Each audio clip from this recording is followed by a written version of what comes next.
Torpe ka ba? 5 tips para mas maging kumpiyansa ka sa babaeng gusto mo. Una, huwag mong hintayin ang perpektong pagkakataon. Kapag palagi kang naghihintay, may ibang lalaking mauuna. Pangalawa, magsimula sa simpleng usapan. Hindi mo kailangang magpakitang gilas.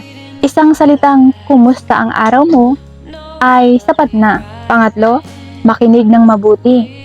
Mas gusto ng maraming babae ang lalaking marunong makinig kaysa sa puro kwento tungkol sa sarili. Pang-apat, tanggapin na normal lang ang rejection. Hindi sukatan ng pagkatao mo ang pagtanggi ng isang babae. At pang-lima, palakasin ang kumpiyansa sa sarili. Ayusin ang pananamit, pangangalaga mo sa sarili mo, at ang pag-uugali. Kapag komportable ka sa sarili mo, mas magiging natural ang pakikitungo mo sa iba.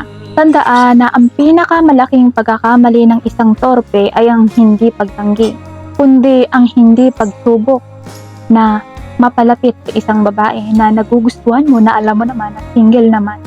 Sa tingin mo, alin sa mga tips na ito ang pinakakailangan mo? Meron akong kakilala, hindi naman siya sobrang kagwapuhan, normal lang, pero bakit kahit torpe siya o simple lang siya ay parang hindi siya nauubusan ng babae na nagkakagusto sa kanya. Dahil hindi niya pinipilit yung sarili niya sa mga babaeng hindi niya kayang lapitan, ligawan, o mapasagot. Ano nga ba ang pinakasikreto? So ang pinakasikreto dito, mas pinapansin niya yung mga babaeng may gusto sa kanya kesa sa mga babaeng hindi siya gusto. Diba? Mas madali yun.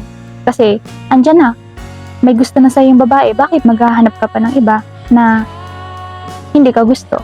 Kung nagustuhan mo ang video na to, don't forget to like, share, comment, and subscribe para lagi kang updated sa ating mga latest video. Thank you so much! By the way, I just wanna share my adjustable ring, my analog watch, and of course, ilalagay natin yan dyan sa product and sa description. And madadala ka na sa Orange app if gusto mo ng mga ganitong product. Thank you so much!